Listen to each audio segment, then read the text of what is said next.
బులెటిన్లో breaking news. Bapatla జిల్లా కర్లపాలెంలో ఒక రాజకీయ పార్టీకి చెందిన వ్యక్తి దళిత కులానికి చెందిన వ్యక్తిని కొట్లాడారనే ఫిర్యాదుపై సినీ రచయిత కోన వెంకట్పై ఎస్సీ ఎస్టీ అట్రాసిటీ కేసు నమోదైంది. కోన వెంకట్తో పాటు మరికొంతమందిపై కేసులు నమోదయ్యాయి. కర్లపాలెం ఎస్ఐ జనార్దన్ పై కూడా కేసు నమోదైంది. ఎస్ఐను సస్పెండ్ చేస్తూ జిల్లా ఎస్పీ వకుల్ జిందాల్ ఆదేశాలు ఇచ్చారు. పోలీసు అధికారులు సిబ్బంది ఎన్నికల నియమావళికి అనుగుణంగా విధులు నిర్వహించకపోతే కఠిన చర్యలు తప్పవని జిల్లా ఎస్పీ చర్యలతో నిరూపితమైంది.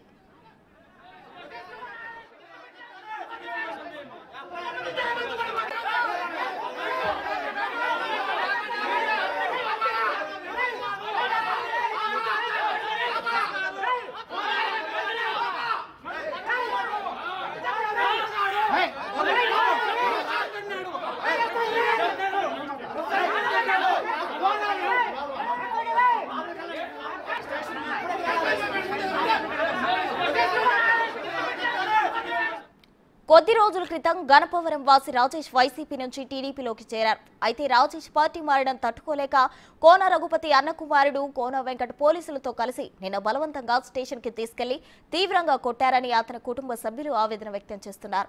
పోలీసులతో కలిసి వెంకట్ రాజేష్ ను కాలుతో తన్ని టీడీపీని వీడి మళ్లీ వైసీపీలోకి రాకపోతే చంపేస్తా అంటూ బెదిరించారని ఆరోపిస్తున్నారు.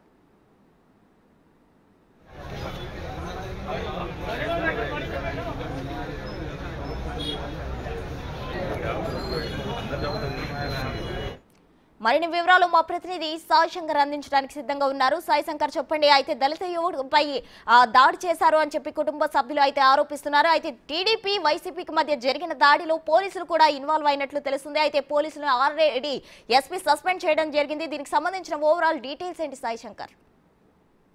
బాపట్ల జిల్లాకు సంబంధించినటువంటి కర్లపాలెం పోలీస్ స్టేషన్ పరిధిలో దళిత యువకుడు అయినటువంటి రాజేష్ అనేటటువంటి వ్యక్తిని అకారణంగా అరెస్ట్ చేయడంతో పాటు స్టేషన్ కి తీసుకొని వచ్చినటువంటి నేపథ్యంలో ఎమ్మెల్యే కోన రఘుపతి బంధువు కర్లపాలెం వైసీపీ ఇన్ఛార్జ్ అయినటువంటి సినీ రచయిత కోన వెంకట్ నేపథ్యంలో రాజేష్ పై దాడి జరిగినట్లు కూడా గుర్తించడం జరిగింది. అయితే ప్రధానంగా కూడా ఈ కేసుకు సంబంధించినటువంటి అంశంలో ఆయన వైసీపీని వీడి టీడీపీలోకి జాయిన్ అవడమే కారణంగా కనిపిస్తుంది. తిరిగి వైసీపీలోకి జాయిన్ అవ్వాలి అనే విధంగా కూడా కోరుతూ కోన వెంకట్ ఎస్ఐ సమక్షంలోనే రాజేష్ పైన కత్తి రాజేష్ అనేటటువంటి వ్యక్తి పైన దాడి చేసినట్లు కూడా నిన్న సాయంత్రం ఆయన భార్య అయినటువంటి మానవత అనేటటువంటి వ్యక్తి స్టేషన్ ముందు ఆందోళనకి చేపట్టడం జరిగింది. అయితే ఇదంతా కూడా కొంత ఉధృత వాతావరణం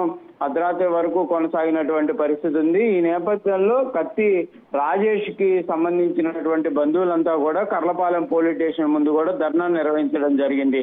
తమ ఒక వ్యక్తిని అకారణంగా అరెస్టు చేయడమే కాకుండా కనీసం ఫిర్యాదు కూడా లేకుండా స్టేషన్ కి తీసుకొని వచ్చారు. స్టేషన్ కి తీసుకొని వచ్చి కావాలని చెప్పి వైసీపీ నేతల్ని ఎస్ఐ ఫోన్ చేసి పిలిపించి మరీ కొట్టించారనే విధంగా కూడా బంధువులంతా కూడా ఆందోళన చేపట్టడం జరిగింది. ఈ నేపథ్యంలో కర్లపాలెనికి కూడా బాపట్ల డిఎస్పీ కూడా రావడం జరిగింది, విచారణ చేపట్టడం జరిగింది. ఈ నేపథ్యంలో ఫిర్యాదుకు సంబంధించినటువంటి అంశం పైన ఎస్ఐని ప్రశ్నించగా అతని దగ్గర ఎటువంటి సమాధానం లేదనే విధంగా కూడా డిఎస్పీ కూడా గుర్తించడం జరిగింది. దీనికి సంబంధించినటువంటి విచారణను ఎస్పీకి కూడా డిఎస్పీ పంపించడం జరిగింది.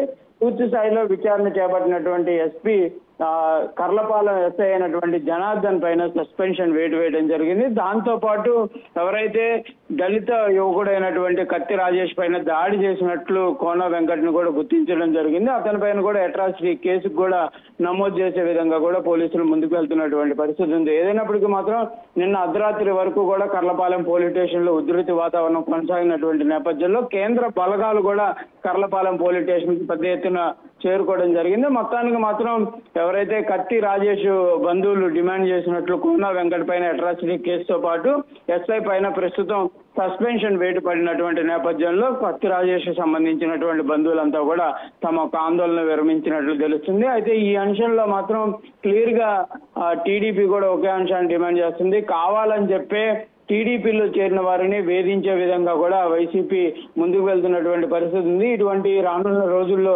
జరగకుండా కూడా పోలీసులు అయితే చర్యలు తీసుకోవాలనే విధంగా కూడా టీడీపీ అభ్యర్థి అయినటువంటి వర్మ కూడా డిమాండ్ చేస్తున్నటువంటి పరిస్థితి ఉంది. Right, thank you Sai Shankar.